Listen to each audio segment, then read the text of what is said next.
Lokpravah news 24 तास प्रत्येक घडामोडीवर लोकप्रवाहाची नजर। एसटी कर्मचाऱ्यांचा सरकारला इशारा, 29 जूनपासून धरणे आंदोलन। राज्य परिवहन महामंडळातील कर्मचाऱ्यांच्या प्रलंबित आर्थिक मागण्यांची तातडीने सोडवणूक न झाल्यास संयुक्त कृती समितीच्या वतीने 29 जून 2026 पासून बेमुदत धरणे आंदोलन सुरू करण्याचा इशारा देण्यात आला आहे। 13 ऑक्टोबर 2025 रोजी मुख्यमंत्री आणि परिवहन मंत्री प्रतापराव सरनाईक यांच्या उपस्थितीत झालेल्या बैठकीत विविध मागण्यांवर सकारात्मक निर्णय घेण्याचे आश्वासन देण्यात आले होते। मात्र त्यानंतर या प्रश्नांवर पुढील बैठक न झाल्याने कामगारांमध्ये तीव्र नाराजी पसरली असल्याची माहिती एसटी कामगार संघटनांनी दिली।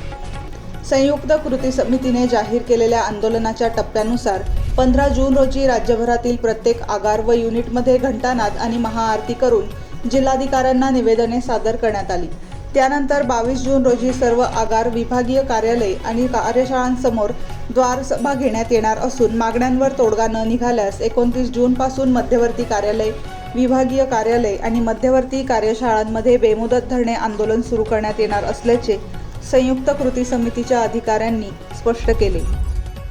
कामगारांनी राज्य सरकारी कर्मचाऱ्यांप्रमाणे वेतन श्रेणी लागू करणे, वार्षिक वेतनवाढ व घरभाडे भत्त्याची थकबाकी अदा करणे, 2018 पासूनची महागाई भत्त्याची थकबाकी देणे, 58% महागाई भत्ता लागू करणे, कॅशलेस मेडिक्लेम योजना सुरू करणे, कंत्राटी भरती थांबवणे, स्वमालकीच्या ई-बसेस खरेदी करणे, मध्यवर्ती कार्यशाळांसाठी बस बांधणीसाठी चेसिसचा पुरवठा करणे, तसेच वर्ग 2 कनिष्ठ दर्जा मिळालेल्या सर्व प्रवर्गांना त्यानुसार वेतन लागू करण्यासह विविध मागण्या शासनासमोर मांडल्या आहेत।